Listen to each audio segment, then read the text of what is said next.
Welcome to another episode of Mafia Monday with Jason Jordan.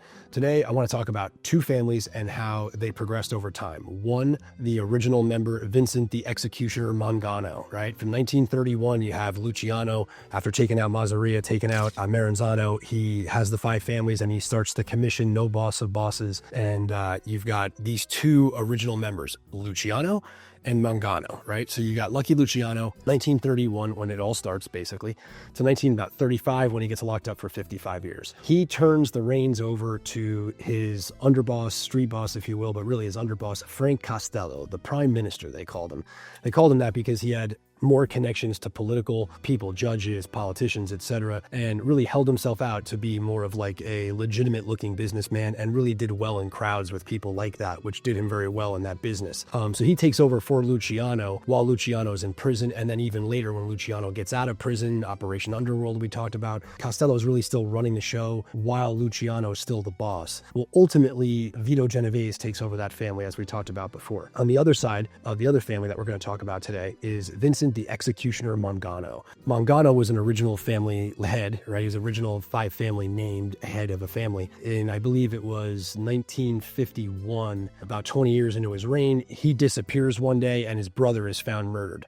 He's never been found. Vincent's never been found, but he disappears and Albert, Lord High Executioner Anastasia, takes over as boss of what was the Mangano family. So in 51, you've got what was Mangano is now being led by Albert Anastasia, and what was Luciano is still kind of Luciano, but it's being run by Costello. Well, there are two underbosses and men waiting in the wings, right? One is an underboss, which is Carlo Gambino. Carlo Gambino wants to take out Albert Anastasia. And you have Vito Genovese, who was always very jealous of Frank Costello and wanted that role, wanted to be boss. He had a really interesting story during World War II. He had to escape to Italy because he was wanted, I believe, on murder charges, started a huge heroin distribution ring, which was later taken over and became something we can talk about on another episode. But when he came back, he felt like slighted and he didn't have enough power, and he really wanted to take out Frank Costello. So everything starts to come to a head in 1957. And some of these things and things I'll describe, you've seen them in movie scenes before,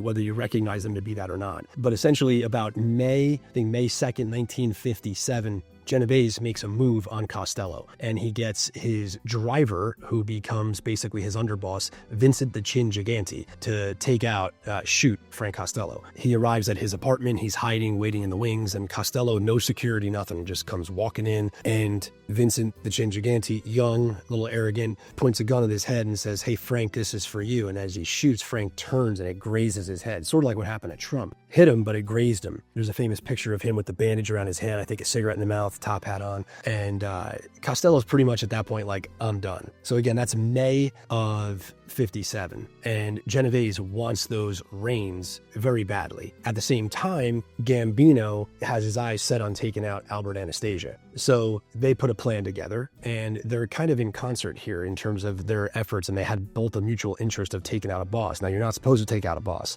without permission from the commission. So October 25th, 1957, Albert Anastasia famously goes to the Park Sheraton Hotel in New York City, sits down for a shave. As he's getting a shave, people come walking in. I think it's two guys. One of them, I believe, was Crazy Joe Gallo. Came in, opened fire. They say Anastasia got up swinging wildly. He sees through the blanket in the mirror, and he's swinging at himself in the mirror as they're standing around shooting him. And he ultimately goes down. There's the famous pictures of him laying on his back with the sheets over him. He's gone. Well, again, that was October 25th, I believe, 1957. November 14, 1957, they decide to call a meeting, right? These guys call a meeting with all the other mob bosses up in Appalachian, New York, upstate New York. This is the famous Appalachian meeting, which really turns things on its head a little bit. So it's kind of interesting because both the greed of Genovese trying to take out Costello retires. Everybody kind of knows it was Genovese, but he wants to stake his claim and say it's my family. And Gambino, who takes out Anastasia, wants to basically explain himself and prove why it's his family now.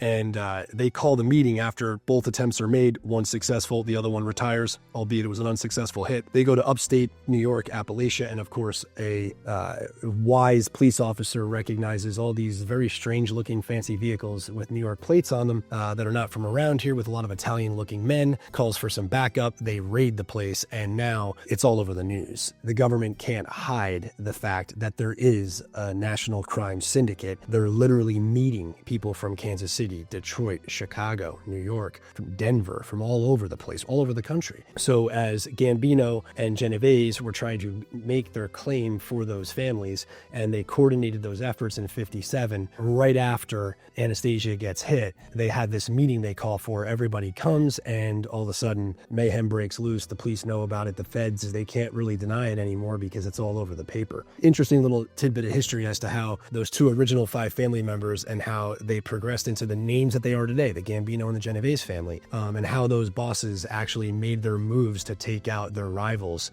in the face of the rules of the commission, and then how it leads to the Appalachian catastrophe for them. I always found that very interesting. You know, one of the interesting things about that, though, is that Genovese didn't last very long. I think he was the boss for about 1.5 2 years. I think in 59, he got locked up on a drug bid. And then Joe Valachi, who was in prison with him, the famous kiss of death, thought he was going to kill him, ultimately turns rat, testifies in front of Congress, and lets everybody know how the whole mafia works, right? How the induction ceremony works. He spilled the beans on everything. So really, Genovese, who a lot of people within the Luciano crime family didn't think was that bright, although he was very cunning, comes back, makes this play, makes a hit on Costello, unsuccessful, demands to basically be known as the boss at the Appalachian meeting, which triggers this catastrophe for them where everybody now knows nationally about there's something going on, and then ultimately gets locked up 1.5 2 years later on a drug possession or drug distribution, and then ultimately scares the shit out of one of his underlings so much that he flips on him and testifies in front of Congress. You wind up with the book, the Valachi Papers. The whole world knows everything about the mob, thanks to Genovese and Don Carlo Gambino, who everybody loves, and I think was a masterful mafia boss for the next 20 years until his death of natural causes. That really kind of, it unfolded all of this, that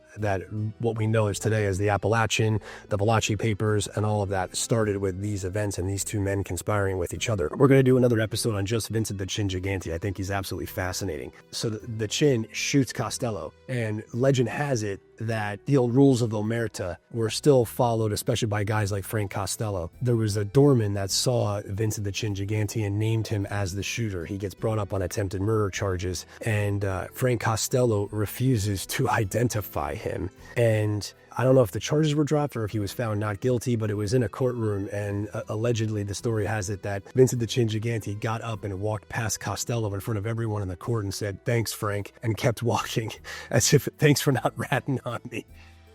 Even though the guy tried to shoot him in the head, he did him a solid and didn't rat him out, stayed to the code of Omerta, and we take care of it among our own. And Gigante recognized that and was actually as brazen enough to say thank you for that in open court in front of everybody. There's another episode of Mafia Monday for you. I hope you enjoyed it.